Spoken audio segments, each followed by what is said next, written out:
Audio Jungle.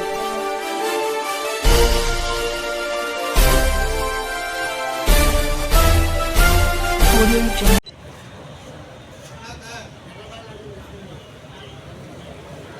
జరపాలి ఉచిత ఇసుక పథకాన్ని అమలు జరపాలి ఉచిత ఇసుక పథకాన్ని అమలు పరచాలి ఉచిత ఇసుక పథకాన్ని ఇచ్చిన హామీని అమలు జరపాలి ఉచిత ఇసుక పథకాన్ని అమలు జరపాలి ఉచిత ఇసుక పథకాన్ని అమలు జరపాలి ఉచిత ఇసుక పథకాన్ని ఉచిత ఇసుక పథకాన్ని అమలు పరచాలి ఉచిత ఇసుక పథకాన్ని అమలు పరచాలి ఉచిత ఇసుక పథకాన్ని ఖండించండి. గత ప్రభుత్వం కంటే ఎక్కువ రేటు అమ్మడాన్ని జరపాలి ఉచిత ఇసుక పథకాన్ని అమలు జరపాలి ఉచిత ఇసుక పథకాన్ని అమలు పరచాలి ఉచిత ఇసుక పథకాన్ని ఇచ్చిన హామీని అమలు జరపాలి ఉచిత ఇసుక పథకాన్ని అమలు జరపాలి ఉచిత ఇసుక పథకాన్ని అమలు జరపాలి ఉచిత ఇసుక పథకాన్ని పరిపాలన చేశారు. ఇప్పటికి ఉచిత ఇసుక పథకం అమలు జరగలేదు. ఇప్పటికి ట్రాక్టర్ కావాలని 10,000 రూపాయలు అవుతాం. అట్లానే రీచ్ల్లో ప్రభుత్వం ఎవరైతే నియమించారో వాళ్ళు ఉండి ఇసుకను సప్లై చేయాలి. అలా కాకుండా అధికార పార్టీకి సంబంధించిన కార్యకర్తలు ఉండి ఇతరుల దగ్గరికి రాకుండా దౌర్జన్యాలు చేస్తూ ఈ విధంగా చేస్తున్నటువంటి నేపథ్యం కనపడుతుంది. అందుకని ప్రభుత్వ దృష్టి అంశాన్ని తీసుకొస్తా ఉన్నాం.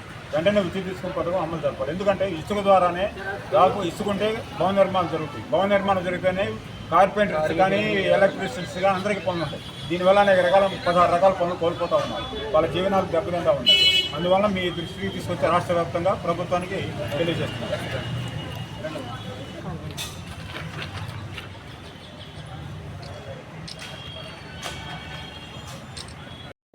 లోకేష్ బాబు గారు వచ్చిన ప్రభుత్వంలో గత ప్రభుత్వం మీ భవన నిర్మాణం ద్రోహం చేసింది. మీరందరికీ పెద్దపేట వేస్తానని భవన నిర్మాణం నిలువును ముంచిన పార్టీ ఎదురా అంటే మళ్ళీ తెలుగుదేశం పార్టీ లాభపడుతుంది. గత ప్రభుత్వం మీద కూడా మరీ ద్రోహంగా ఈసారి అయినా ఇసుక గబాలను అయిపోతే పనులు భవన నిర్మాణ కార్మికులు, వడ్రంగి పనోళ్ళు, మట్టి పనోళ్ళు, పెయింటర్సు, కార్పెంటర్సు అన్ని రకాల పనులు చాలా పనులు కోల్పోయి ఉన్నారు.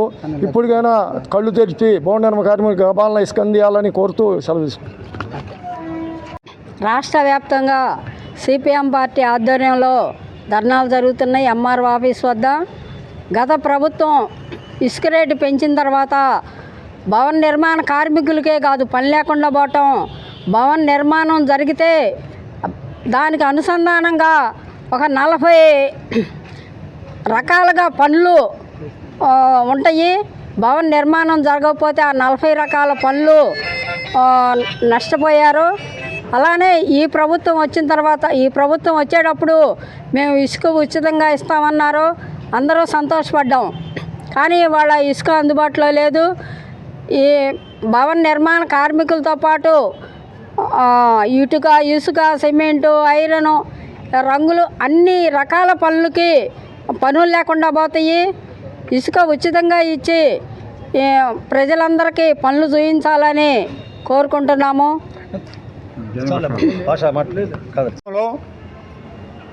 చంద్రబాబు నాయుడు గారు మేము అధికారానికి వస్తే ఉచిత ఇసుకని సరఫరా చేస్తామని, దాని ద్వారా భవన నిర్మాణ కార్మికులకు పనులు దొరుకుతాయని, కొనుగోలు శక్తి పెరుగుతుందని, ఆ విధంగా రాష్ట్రం అభివృద్ధి చెందుతుందని అనేక వాగ్దానాలు చేసినటువంటి పరిస్థితి మనందరం చూసాం. కానీ ఎన్నికలైపోయి అధికారానికి వచ్చిన తర్వాత ఈరోజు 100 రోజులు పూర్తి చేసుకొని ఇంటింటికి కరపత్రం పంచుతున్నారు. 100 రోజులు పరిపాలన బ్రహ్మాండంగా ఉందని కరపత్రాలు వేసి పంచుతూ ఉన్నారు. మేము అడుగుతా ఉన్నాం చంద్రబాబు నాయుడు గారిని, మీరు ప్రకటించినటువంటి 6 పథకాలే అమలు జరగలేదు. ఉచిత ఇసుక అనేది అమలు జరగని పరిస్థితి కనపడతా ఉంది. గత ప్రభుత్వం కంటే ఇప్పుడు మనం ఇసుక రీచులకు వెళ్తే ఆ రీచుల దగ్గర సామాన్యుడు వెళ్ళడానికి వీలు లేకుండా, ఇతర పార్టీలు వెళ్ళడానికి వీలు లేకుండా తెలుగుదేశం పార్టీ కార్యకర్తలే దౌర్జన్యంగా ఉంటున్నట్టు పరిస్థితి అనేక రీచులలో మనం చూస్తూ ఉన్నాం. అదేవిధంగా ఈరోజు ఒక ట్రాక్టర్ కావాలంటే 10,000 రూపాయల దాకా భరించాల్సి వస్తూ ఉంది. ఈ నేపథ్యంలో భవన నిర్మాణాలు నిర్మిస్తున్నటువంటి యజమానులు కూడా ఆ భవన నిర్మాణాలు నిర్మించకుండా ఆపుదల చేస్తున్నటువంటి నేపథ్యం కూడా మనం చూస్తూ ఉన్నాం. దానితో ఏమవుతా ఉంది, ఈరోజు భవన నిర్మాణ కార్మికులుగా ఉన్నటువంటి వాళ్ళు పనులు లేక చాలా అవస్థలు పడుతూ ఇబ్బందులు పడుతున్నటువంటి నేపథ్యం మనం చూస్తూ ఉన్నాం. అందువలన చంద్రబాబు నాయుడు గారు ఇచ్చినటువంటి హామీని వెంటనే అమలు జరపాలని, ఆ విధంగా అమలు జరిపి భవన నిర్మాణ కార్మికుల పనులు కల్పించేదానికి చర్యలు తీసుకోవాలని చెప్పి కోరుతా ఉన్నాం. అదేవిధంగా భవన నిర్మాణ కార్మికులకి సంక్షేమ బోర్డుని ఏర్పాటు చేస్తూ ఉన్నారు. దాని ద్వారా వాళ్ళకి అనేక అవకాశాలు కల్పిస్తూ ఉన్నారు.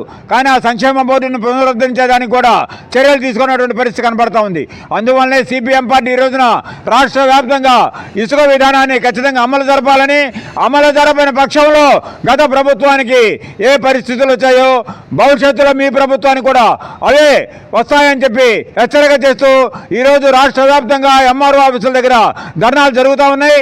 ఈ ధర్నాల్లో పాల్గొన్నటువంటి ప్రజలందరూ కూడా సిపిఎం పార్టీ ధన్యవాదాలు తెలియజేస్తూ ఉంది. ధర్నా కార్యక్రమం నిర్వహించడం జరుగుతుంది. ఆ నేపథ్యంలోనే మంగళగిరి పట్టణ సిపిఎం కమిటీ నాయకత్వాన్ని ఈరోజు ఎంఆర్ఓ కార్యాలయం రూరల్ పట్టణ కమిటీల నాయకత్వాన్ని ఈరోజు ఈ ధర్నా కార్యక్రమం నిర్వహించడం జరిగింది.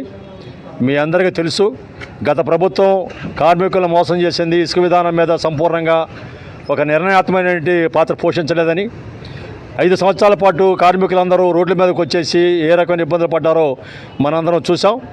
దానికి వ్యతిరేకంగా చంద్రబాబు నాయుడు గారు అధికారంలోకి వచ్చి నేను ఈ రకంగా ఉచిత ఇసుక విధానాన్ని ప్రవేశపెడతానని చెప్పారు. చెప్పిన దాని మీద ప్రజలందరూ నమ్మి ఆయనకి మంచి మెజార్టీ ఇచ్చి ఈరోజు అధికారంలోకి తీసుకొచ్చారు. కానీ వచ్చిన తర్వాత ఏదైతే అధికారంలోకి వచ్చేటప్పుడు మాట అన్నారో ఆ మాటలను విస్మరించే పరిస్థితి ఈరోజు కనపడతా ఉంది. ఇసుక విధానాన్ని మేము ప్రవేశపెడతామని చెప్పేసి ఇప్పటికి 4 నెలలు జరగబోతా ఉంది. ఇప్పటికీ నిర్దిష్టంగా ప్రాపర్ ప్రకటనలు చేస్తున్నారు తప్పితే ఇసుక విధానాన్ని ప్రవేశపెట్టడం అనేది సంపూర్ణంగా లేదు. ఏదైనా ఉంది అంటే ఆ రీచ్ల దగ్గర కూడా దౌర్జన్యంగా పాలక పక్షాలు ఏవైతే ఉన్నాయో వాళ్ళు అక్కడి నుంచి తీసుకెళ్ళడం అనేది జరుగుతూ ఉంది. కార్మికులు ఇబ్బంది పడతా ఉన్నారు, ఇంటి యజమానులు ఇబ్బంది పడతా ఉన్నారు. ఇసుక దొరక్క 10,000 రూపాయల పైన ఈరోజు ట్రాక్టర్ అని చెప్తా ఉన్నారు. కనుక ఈ విధానాల మీద రాష్ట్ర వ్యాప్తంగా సిపిఎం ఈ విధానాలు సరైనవి కాదు, ఏదైతే ఇసుక విధానం ఉచితంగా ప్రవేశపెడతా ఉన్నారో దాన్ని ప్రవేశపెట్టాలి. అట్లానే రీచ్ల దగ్గర కూడా విభేదాలు లేకుండా పార్టీలను చూడకుండా ఏదైతే ఎవరైతే సీరియల్ ప్రకారం వస్తూ ఉన్నారో వాళ్ళందరికీ ఆ పద్ధతుల్లో క్రమ పద్ధతులు ఇసుక విధానాన్ని ప్రవేశపెట్టి వాళ్ళకి చేరేటట్టుగా ప్రయత్నం చేయాలని చెప్పి రాష్ట్ర ప్రభుత్వాన్ని కోరుతా ఉన్నాం. లోకేష్ బాబు కూడా ఇక్కడ మేము ఈ కాన్స్టిట్యున్సీలో ఉన్నారు, వారిని వెంబడి చర్యలు తీసుకొని ప్రభుత్వానికి మేము ఎమ్మెల్యే గారికి ప్రభుత్వాన్ని తీసుకొస్తా ఉన్నాం.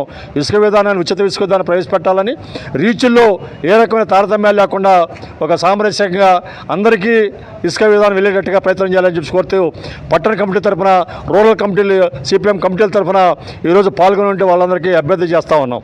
ధన్యవాదాలు తెలియజేస్తూ ఉన్నాం.